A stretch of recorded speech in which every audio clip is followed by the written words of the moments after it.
Hi everyone, how you doing? This is Jonathan Lipp here from the Big Apple Film Festival. Welcome to BAFF Chats. We're very excited that we have our Women's Filmmaker Showcase coming up January 19th and 20th at the SVA Theater on 23rd Street right here in New York City. Our opening night documentary is a wonderful documentary called My Name is Pedro, directed by Lillian LaSalle, who's with us today. Hi Lillian. Hello. So Lillian, if you could tell us a little bit about your film, My Name is Pedro. This is your directorial debut, correct? It is. Okay, It this is is. Lillian's directorial debut. If you could tell us a little about And My it Name is Pedro. Sure. Well, My Name is Pedro is a documentary about a gentleman named Pedro Santana. And it is my directorial debut, and I like to say that it was completely accidental that I directed this movie. I never really intended to direct a documentary until I met Pedro Santana. Pedro was a maverick educator in the South Bronx that was featured on the cover of the Metropolitan section in the New York Times.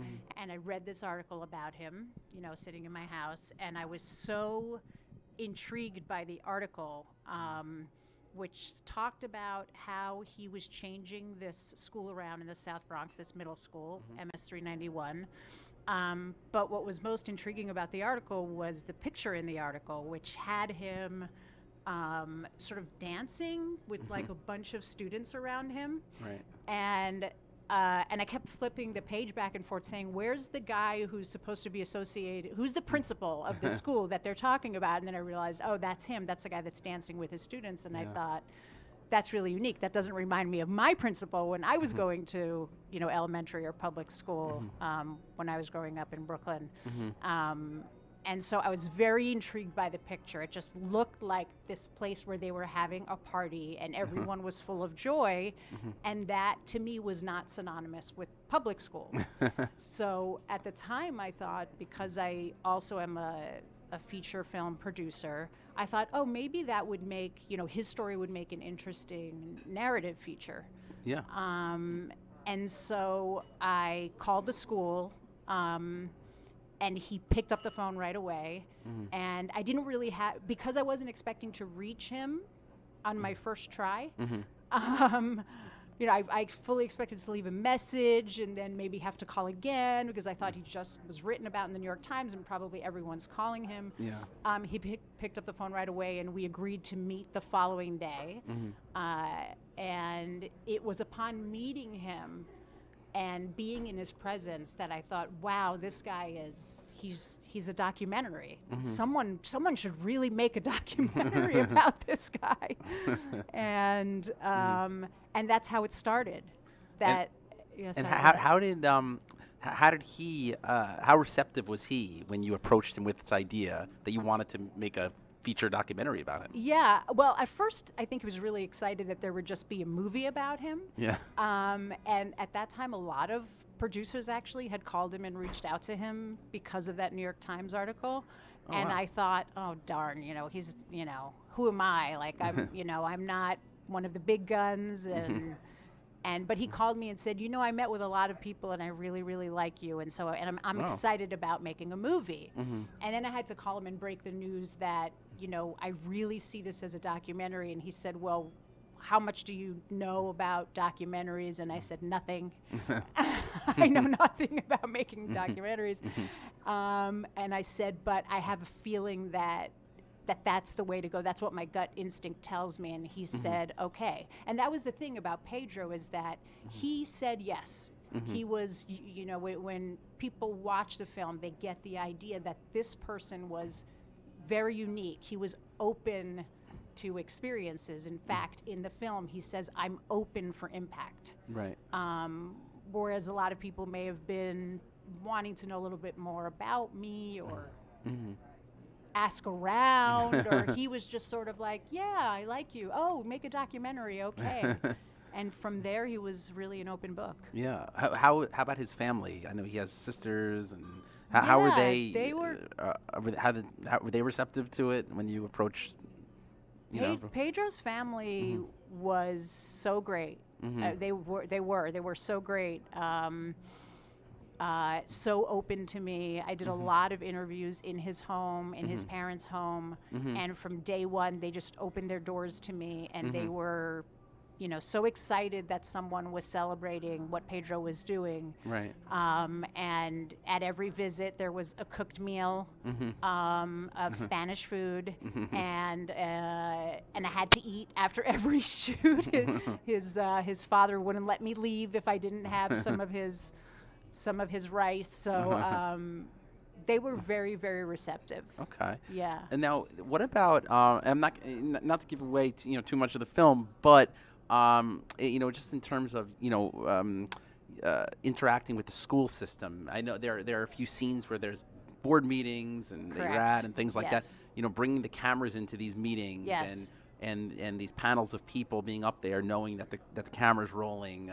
How did the school system respond to all this? Yeah, I thought that was going to be a big problem, but actually there are two cases in which we enter schools. There's one in which we're in the schools and we're observing Pedro and the children and his staff, and then there's the other scenario which you described, which are these board meetings that happened. And this can get kind of touchy, I think. That's why I was. Yes, yes, exactly. And it turns out that these board meetings are open to the public, so you have a right to attend these board meetings, or if you're invited by someone who is a member of the community, which we were.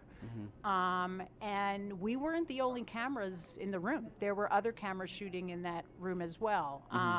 In regard to the schools, it was just a matter of getting the okay from the principals, and since Pedro had those relationships, he kind of set those up beforehand.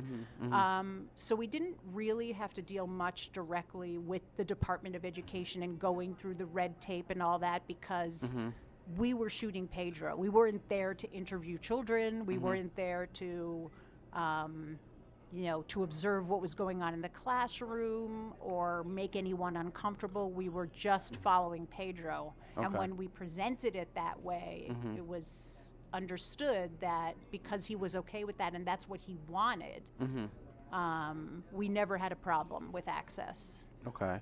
And one of the things I was curious about when I first saw it, some of the people that are interviewed, like you have one of his teachers from when he was younger, his former students, etc. Did Pedro himself have a say in any of the people that you interviewed, or just did he have a say in the film in general, or was it pretty much all you? Or did he have some input and say, I'd like this person in it, or I'd like to discuss this? That's a really good question. He would alert me as to certain happenings.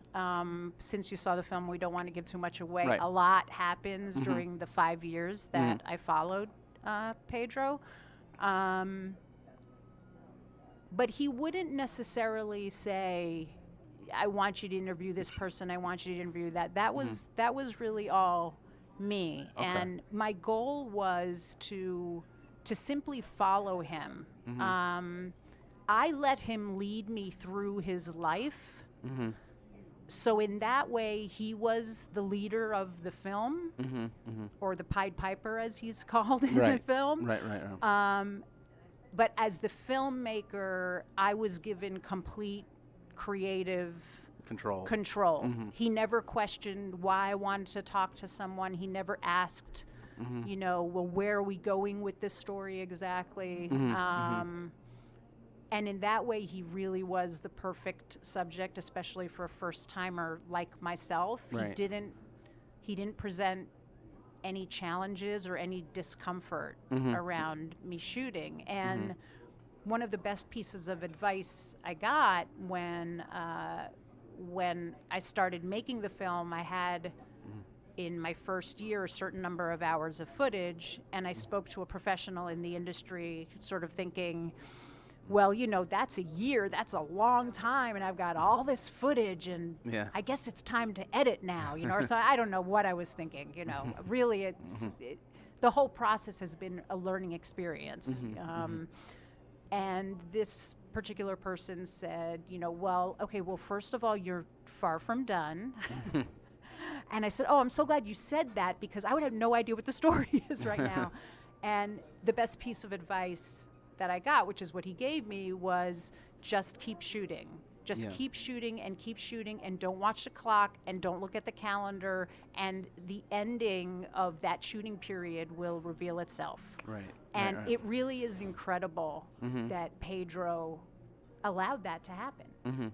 Mhm. You know? Yeah. I mean, Yeah. once in a while he would sort of jokingly say, like, am I ever going to actually see this film? Mhm. You Yeah. know? Yeah.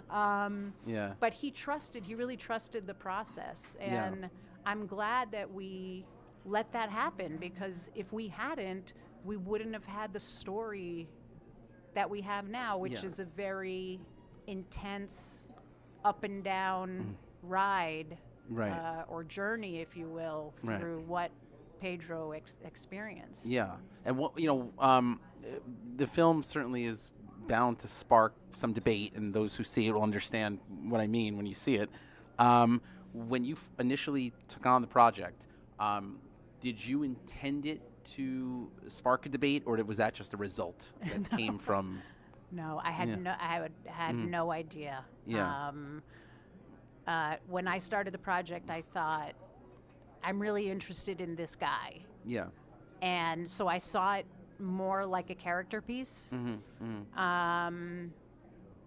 which is a very general term and means a lot of things, both in narrative and fiction, narrative and documentary filmmaking, as you know. Yeah. So I'm careful to use those words, but that truly was what I was interested in. I was initially interested in how this guy thought, Right.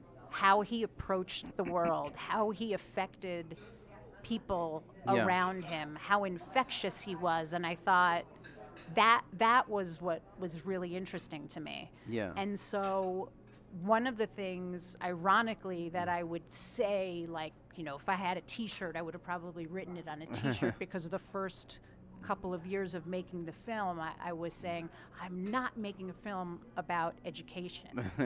And I realized that the film was making itself. And in fact, well, guess what? You know, Pedro lived in the world of education, and not only did he live in it, he breathed it, he led it, he impacted it and changed it, and it changed him. Yeah. Yeah. And so I couldn't deny that was our setting. Right. That was our set piece. Right. Education. Yeah. But then what ended up happening in terms of the debate that I'm sure we'll discuss post-film, you know, I never saw coming. Never saw that coming. So, Yeah. and neither did he. Right. It's so interesting with documentary films. I was just talking to someone about it the other day about how so often these unfold in ways that you didn't plan. I've heard many stories where a documentary was not what it was intended to be. And, you know, and people will see that all the twists and turns in your film, you know, you just, all these unexpected things, which make it so interesting, you know, as opposed to a traditional scripted narrative. But I love narrative films. That's one of the cool things about documentaries. Like, you don't know what's gonna happen, you know. Right. And on that note, I just want to ask you if you ever were to do, would you ever consider doing this as a narrative? Would you ever do this film? And I've thought about it. Yeah. I really have thought about it. I think I still need to get this film out there first. Yeah, yeah. You know, I feel like I just kind of birthed this. Yeah. But yeah, that's a possibility. It's an interesting Yeah, just a thought. story. Yeah. Do you want to produce that one for me? Oh, I don't know. We'll see. It's possible. It's possible. The film had its world premiere at the Woodstock Film Festival. What was the reception like when it was first unveiled in Woodstock? I was blown away. I couldn't believe it. So first of all, we were the second film of the entire festival to be completely sold out. Oh, wow. And that was both of our screenings, Wow. our premiere and our second screening. And it was funny because we had printed all these postcards, and I talked to other filmmakers, and you know, I've been at lots of festivals because I work in the industry, and Right. I have produced films, and Yeah. you know, my main gig is that I'm a manager, and I represent talent. I represent writers, directors and actors, and these are the people who inspire me every day. Yeah. This is what keeps me so creative. And so I've been at many film festivals with and for my clients. Right. So of course I know about the postcards and the posters and all the things, to advertise your film is playing at such and such a time. Yeah.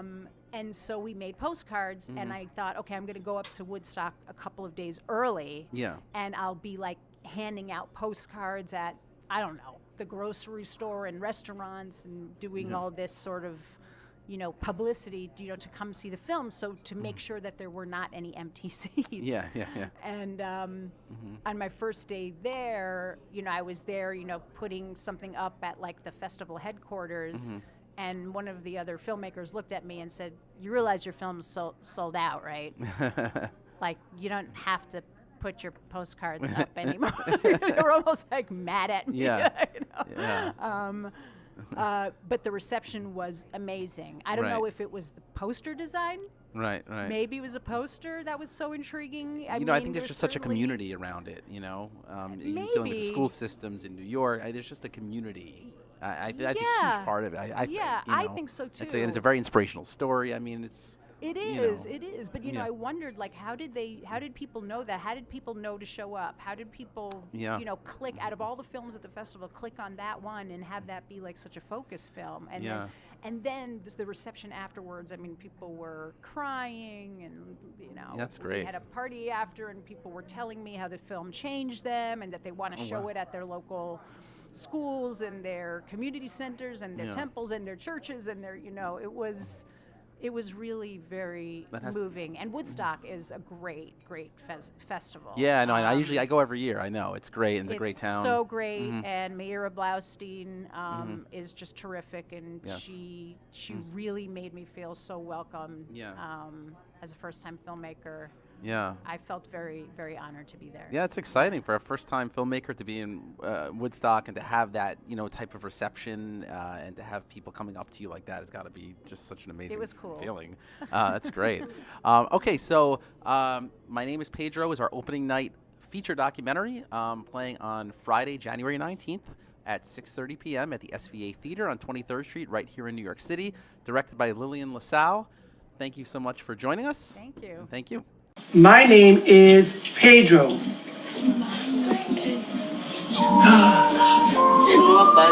Very good, Peter. Very good, Peter. Your name is? My name is Suni. Ah, very good, Suni. Very good. So Suni and Peter and Pedro.